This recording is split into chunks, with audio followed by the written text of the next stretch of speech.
क्या प्रकाश, क्या हाल है? ठीक है सर। ठीक है। कहाँ रहना हो रहा है आजकल? अभी दिल्ली में ही। दिल्ली चलेगा? नहीं, तुम लोग तो चले गए दिल्ली।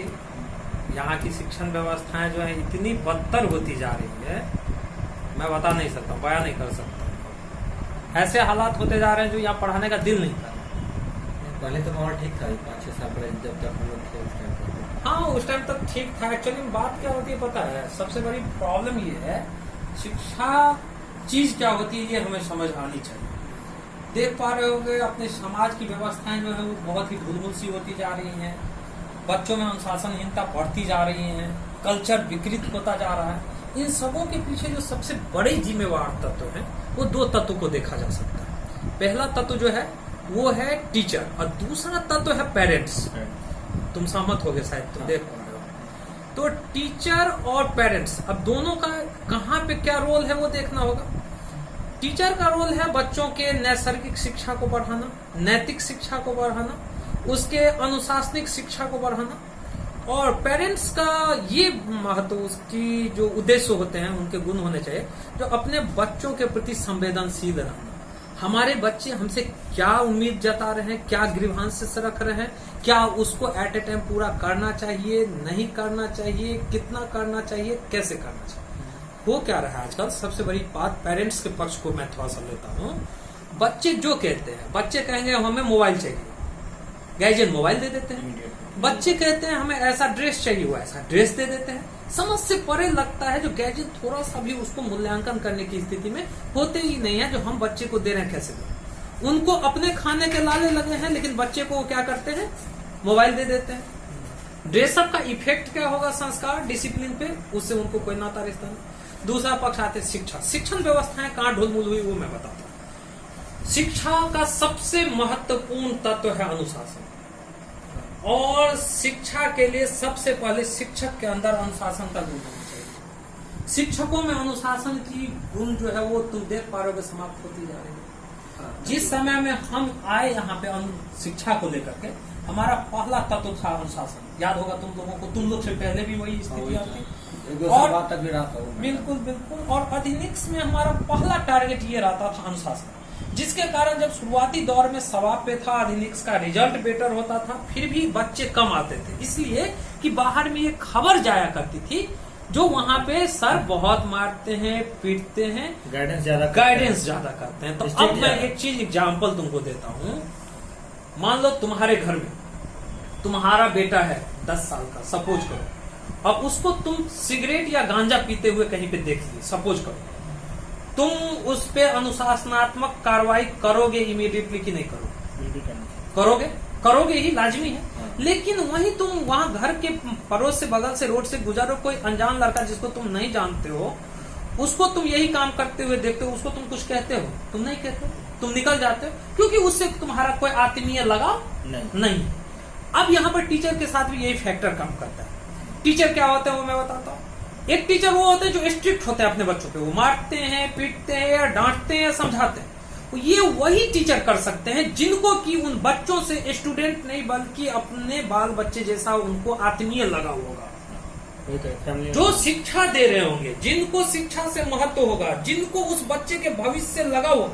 नॉट अ मैटर उसका भविष्य कहाँ जाएगा, वो मैटर बहुत ज्यादा नहीं रखा है कि उसका नसीब कहाँ ले जाएगा ये पता नहीं। फिर भी एक शिक्षक का जो कर्तव्य होना चाहिए, वो जो प्रॉपर टीचर कोई वहां पे डालेंगे तो वो अपने बच्चों के प्रति सख्त रहे। लेकिन जो टीचर को ये लगेगा जो हम बच्चों पे टाइट हो जाएंगे, सख्ती बरतेंगे तो हमारे बच्चे भाग जाएंगे, वो पेशेवर शिक्षक है, वो पैसे के लिए सिर्फ कोचिंग चला रहे हैं या स्कूल चला रहे हैं या कहीं भी शिक्षण का कार्य कर रहे हैं, तो ऐसे वो बिजनेस बन गया। तो जब भी बिजनेस बन गया तो शिक्षण व्यवस्थाएं तो बुलबुल होंगी ही।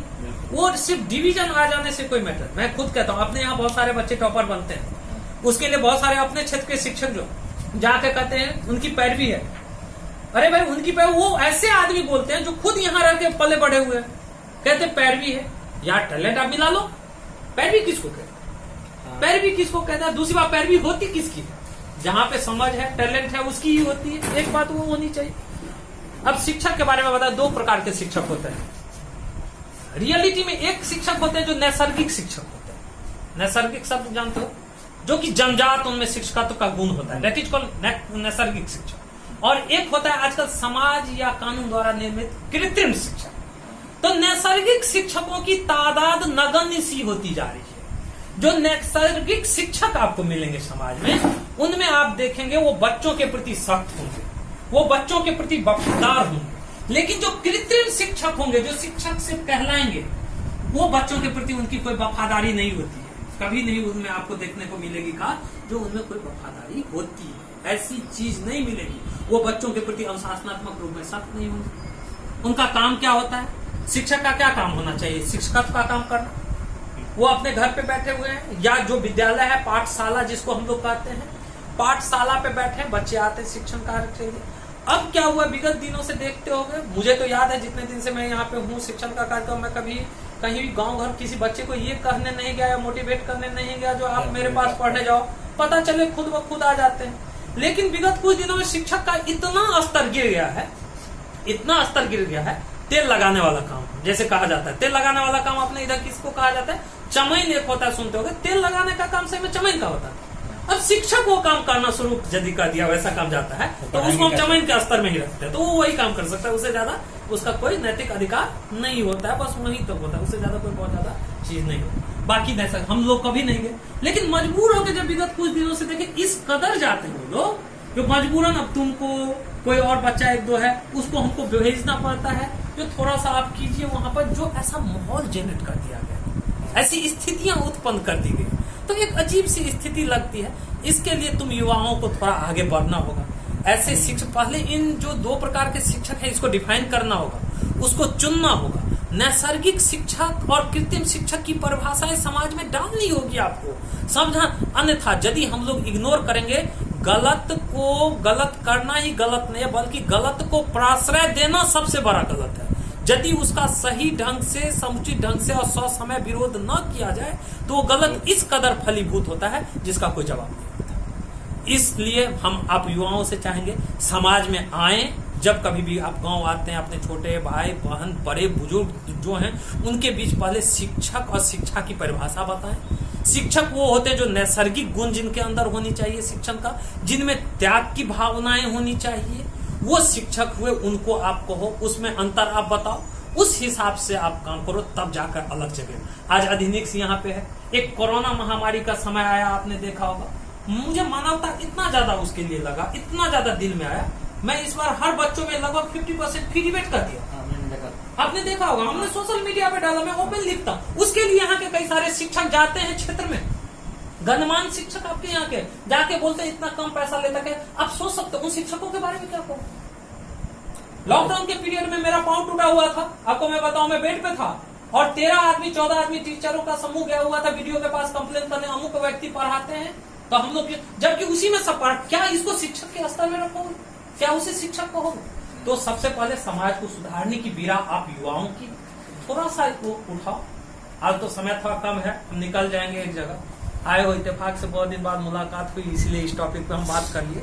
लेकिन थोड़ा सा ध्यान दो, कभी तुम लोग और बैठो, टाइम दो, दोनों प्रकार के शिक्षक को पहले समझो, कृत्रिम शिक्षक और नैसर्गिक शिक्षक, और इसको समाज में देने की कोशिश करो। अन्यथा समाज का परिवेश ऐसा बुरा हो जाएगा, हमारी हर बातें याद आएंगी 10-20 साल बाद, तब तक वक्त गुजर चुका होगा, लूटने वाला लुटेरा लूट के जा चुका होगा, तब आप कुछ नहीं कर सकते। तो संभालते संभालते ही संभलेगा, इसलिए उन चीजों को थोड़ा समझें। सर आपसे एक लास्ट सवाल है। हाँ, सोशल मैसेज आप देना चाहेंगे? हाँ बिल्कुल, क्यों नहीं देना चाहिए। जी बिल्कुल, दीजिए कोई सोशल मैसेज जो मतलब युवाओं को मतलब अट्रैक्ट करे, मोटिवेट करे, इंस्पायर करे। मेनली सोशल मैसेज में सबसे बड़ी चीज ये है, जो युवाओं को सबसे पहले चाहिए अपने शिक्षण व्यवस्था को स्ट्रॉन्ग करें, उस शिक्षा के क्षेत्र में आगे आवे और पढ़ाई को पहला फोकस। आज मैं आपको एक चीज बता रहा हूँ, पढ़ाई में ये फोकस वो करें जो कंसेप्ट को ज्यादा फॉलो करें, वो देखें जो हमें शिक्षण व्यवस्था। मैं एक एग्जाम्पल देता हूँ और बहुत अच्छा, मान लीजिए मैं दरभंगा डेली जाता हूँ आता हूँ लगातार 4 वर्ष से, और प्रकाश को मैं अपने बाइक पे पीछे बैठा करके मैं ले जाता हूँ 4 वर्ष तक, लेकिन उसे मैं कभी इस चीज का मौका नहीं दिया कि प्रकाश तुम बाइक ड्राइव करो। क्या 4 साल बाद प्रकाश तुमको बाइक ड्राइविंग आएगी? नहीं आएगी। लेकिन मैं जाता हूँ और बीच बीच में यदि मैं तुमको मौका देता हूँ चलाने का, गिरने या पड़ने का, तो ऑटोमेटिकली मेरा एक ड्राइवर तैयार हो जाएगा, भविष्य के लिए ये भी ड्राइविंग जान जाएगा और किसी मुसीबत में काम आ जाएगा। अदर देन नहीं। तो आप बच्चों के प्रति ये मोटिवेट कीजिए, जो यहाँ शिक्षण व्यवस्थाओं में हमने शिक्षकों को देखा है, डेली बोर्ड पे बना देना, क्वेश्चन सिर्फ और सिर्फ सॉल्व करवा देना, चेक करवा देना, उससे वो उसी तरीके का प्रकाश हो जाएगा जो डेली 4 साल तक बाइक पे बैठ के जाएगा, बाद में कुछ नहीं सीख पाएगा। जबकि स्टूडेंट या टीचर वो है जो टीचर की रोज ना बनाए बोर्ड पे या कुछ, वो बनवाए स्टूडेंट से। हमारे अंदर तो एबिलिटी है ही, मैं क्या डेली बनाऊं, आप बनाओ, मुझे जो प्रॉब्लम, मैं आपको बताऊं, इस बार इतना दिन पढ़ाई का होगा, मेरा बच्चा जनरल लेजर 12 LS पे 11th में अभी चला गया था, मैं पुनः 2 दिन से उसको बैक लिया क्योंकि मुझे सेटिस्फेक्शन नहीं मिला वो कहां पे। मैं चाहूंगा बच्चे शिक्षा के क्षेत्र में आगे आवे, अधिनिक्स परिवार उसके लिए तैयार है। यदि अधिनिक्स परिवार की तरफ से जो भी आर्थिक, शारीरिक, व्यवहारिक, अनुशासनिक जो भी मदद की आवश्यकता है, वो मैं तैयार रहता हूं बच्चों के लिए। आप सभी युवा हमारे साथ आए, सहयोग करें, हम बच्चों के लिए, समाज के लिए तैयार हैं, जितना हो सकेगा उतना मैं करूंगा। धन्यवाद, इतना ही। जी बिल्कुल, थैंक यू सर।